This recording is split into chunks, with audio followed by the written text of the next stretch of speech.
The shuttle descended through swirling clouds of ice crystals, approaching the frozen surface of Heli 7. Inside, Risa Morales pressed her face against the viewport, watching the desolate landscape materialize below.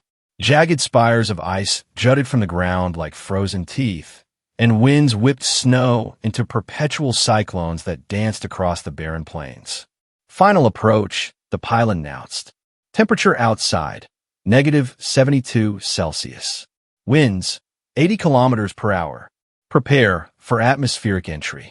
Risa tightened her safety harness, glancing around at her fellow examinees.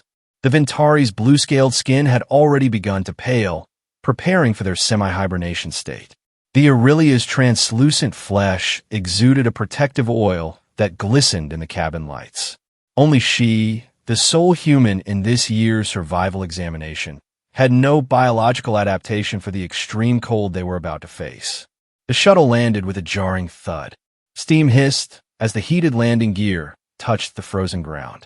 Professor Thorek, a towering Dalen with slate-gray skin and 4 arms, stood at the exit hatch. His voice resonated through their translation implants. Welcome to Heli 7, examinees. This planet will test every survival instinct you possess. The rules are simple. Survive for 9 planetary days using only what nature provides. No artificial heating devices. No external assistance. Any violation results in immediate disqualification. He pressed a control panel, and the hatch opened. Arctic air rushed in like a physical assault, stealing breath and numbing exposed skin instantly. Several students gasped, their bodies recoiling from the shock. The examination begins now, Thorek announced. A retrieval ship will return in 9 days. Those who survive will pass. Those who fail. He let the implication hang in the frigid air. Risa stepped onto the ice, her standard-issue boots crunching on the frozen surface.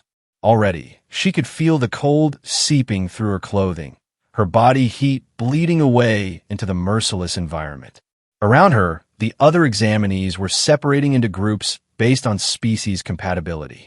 Heron, a muscular cortex with chitinous armor plates, led the largest group.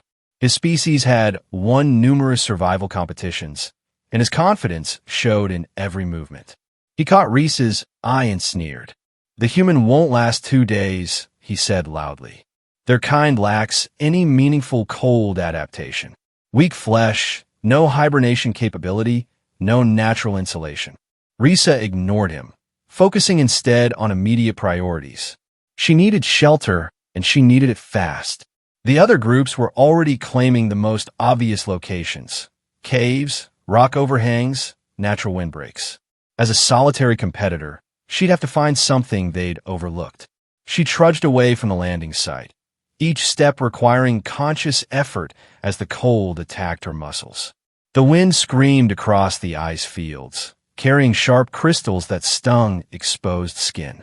Her thermal scanner showed the temperature dropping as the pale sun sank toward the horizon. After an hour of searching, Risa found a narrow crevice in an ice wall. It wasn't ideal, but it offered some protection from the wind. She crawled inside, her joints already stiffening from the cold. The space was barely large enough to sit upright, but it would have to do. As darkness fell, the temperature plummeted further. Risa huddled in her meager shelter, running in place to generate heat, knowing she couldn't sleep or she might never wake up. Outside, the wind howled like a living thing, eager to claim her life. That's when she saw them, massive shapes moving slowly across the ice field. At first, she thought they were boulders being pushed by the wind, but then one turned its head. The creatures were enormous, easily 3 meters tall, covered in thick fur that rippled in the wind. They moved with deliberate slowness, seemingly unbothered by the extreme conditions. Risa watched, fascinated despite her misery. These must be the native fauna of Heli 7, adapted perfectly to its brutal climate. An idea began to form in her mind, desperate and perhaps foolish, but it was better than freezing to death. The next morning, after surviving the longest night of her life, Risa emerged from her shelter. Her limbs ached, and frost had formed on her eyelashes, but she was alive. More importantly, she had a plan. She followed the tracks of the fur-covered creatures, which she mentally dubbed Archons. The trail led to a sheltered valley where a small herd had gathered. As she approached cautiously, she noticed something remarkable. Patches of shed fur caught on rocks and ice formations. The Archons seemed to molt regularly, leaving behind thick clumps of their insulating coat. Risa gathered several handfuls, marveling at the material. It was incredibly dense, almost alive with retained warmth. If she could collect enough, the survival examination wasn't just about enduring, it was about adapting. And humans, if nothing else, were masters of adaptation through tool use and innovation. Risa spent the day collecting shed Archon fur, careful not to disturb the creatures themselves. She found a sharp bone fragment to use as a needle and unraveled threads from her undershirt to serve as crude stitching material. Working with numb fingers in the biting cold was agonizing, but she persisted. By nightfall, she had fashioned a primitive vest from the Archon fur. It wasn't pretty, but when she wore it, the difference was immediate. Heat that would have been lost to the environment stayed trapped against her body. On the third day, Risa encountered other examinees. A group of Ventari had claimed a cave system and were preparing for deep hibernation. They refused to let her share the space.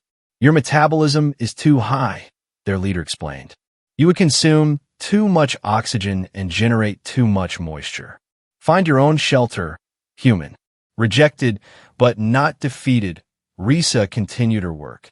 She refined her technique, creating more sophisticated garments. Sleeves were attached to the vest.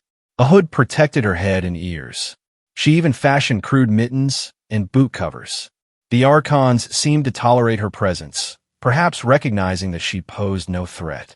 Risa observed their behavior, learning how they positioned themselves to minimize wind exposure, how they huddled together for warmth, how they used their shed fur to line nesting areas for their young.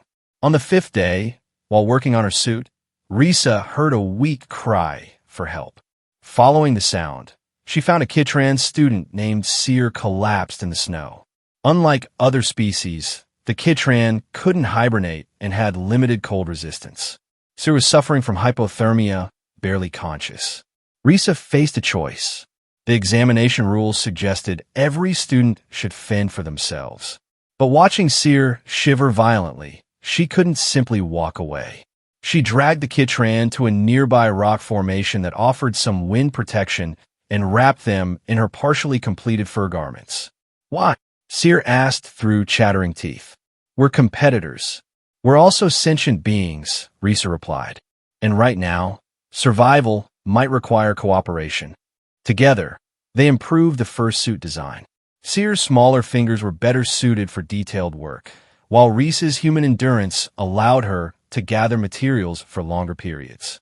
They discovered that layering the fur in specific patterns created better insulation, and that certain areas needed more flexibility for movement. Their collaboration didn't go unnoticed. Professor Thorex surveillance drones recorded their activities, though whether this would result in disqualification remained uncertain. One evening, while exploring an Archon den for more shed fur, Risa and Seer made a startling discovery. The walls were marked with deliberate scratches, patterns that suggested basic communication or record-keeping. Scattered bones showed signs of intentional modification, possibly tools or ritual objects. "These aren't just animals," Seer whispered. "They have culture." The revelation added complexity to their situation.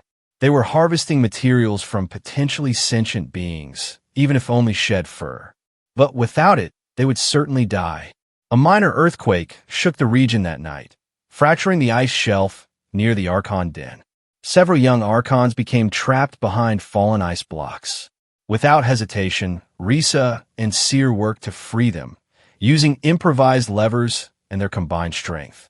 The adult Archons watched, but didn't interfere, their deep-set eyes seeming to evaluate the rescue effort. When the last young Archon was freed, one of the adults approached Risa. For a moment, they stood face to face, the massive creature's breath forming clouds in the frigid air. Then it turned away, dropping a particularly large clump of shed fur at her feet before rejoining its herd. By the seventh day, Reese's suit was nearly complete. The design had evolved far beyond her initial crude vest. Multiple layers of Archon fur trapped air for insulation, while strategic gaps allowed moisture to escape. Reinforced sections protected joints and high-wear areas. The hood included a face mask with breathing holes positioned to warm incoming air. That's when the weather station announced an approaching superstorm. Temperatures would drop to negative 100 Celsius, with winds exceeding 200 kilometers per hour. The examination's final challenge would be surviving this catastrophic weather event. Risa and Seer knew they couldn't weather the storm in their current location.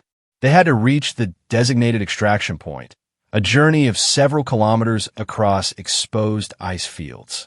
They gathered their supplies, donned their fur suits, and set out.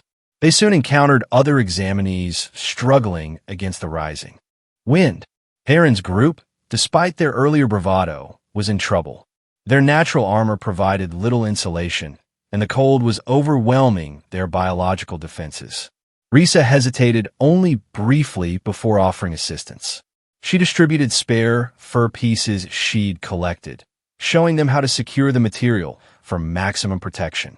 Heron's pride warred with his survival instinct, but the latter won.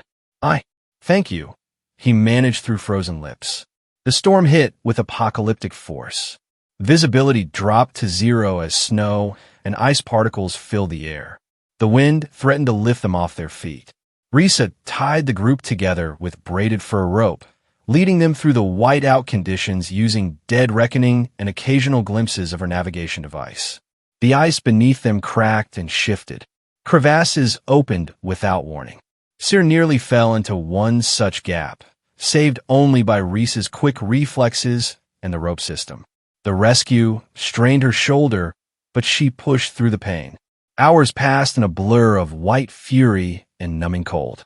Even with the fur suits, the extreme temperature tested their limits. Risa's world narrowed to the next step, the next breath, the rope in her hands.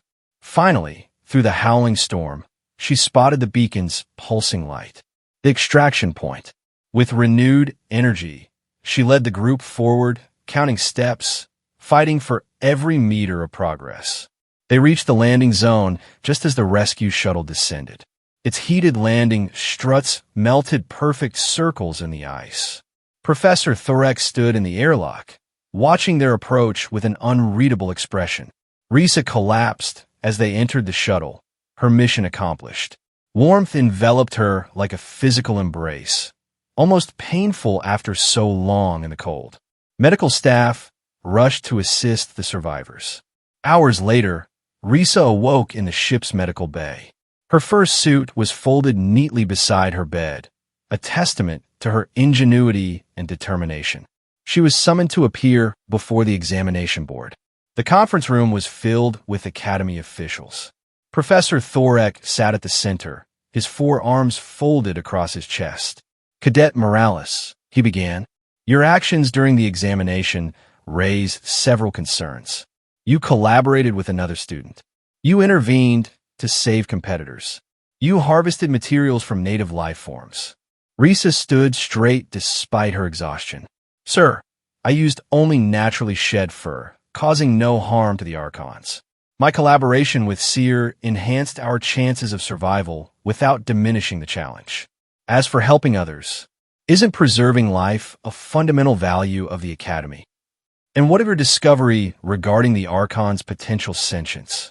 It suggests Heli's 7 requires further study. The Archons may represent an emerging intelligence. My interaction with them was respectful and mutually beneficial." The board members conferred quietly. Finally, Professor Thorek spoke.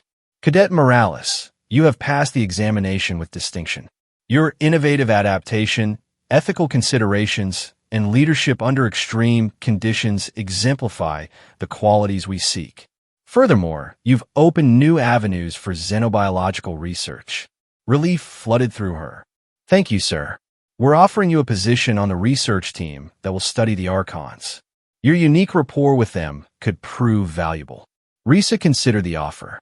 The thought of returning to that frozen world stirred mixed emotions, but the opportunity to learn more about the Archons was compelling. "I accept," she said. Later, in her quarters, Risa touched the fursuit one last time before it was taken for preservation in the Academy Museum. Each stitch represented a moment of desperate innovation, a testament to human adaptability. Through the viewport, she watched Heli's 7 recede into the distance. The planet had tested her limits and revealed strengths she hadn't known she possessed. More importantly, it had taught her that survival wasn't just about enduring, but about understanding and connecting with the world around you. As the ship entered hyperspace, Risa smiled. She was no longer the uncertain student who had landed on that frozen world. The extreme cold of Heli's 7 had forged her into something new, someone ready for whatever challenges lay ahead. The examination was over, but her true journey was just beginning.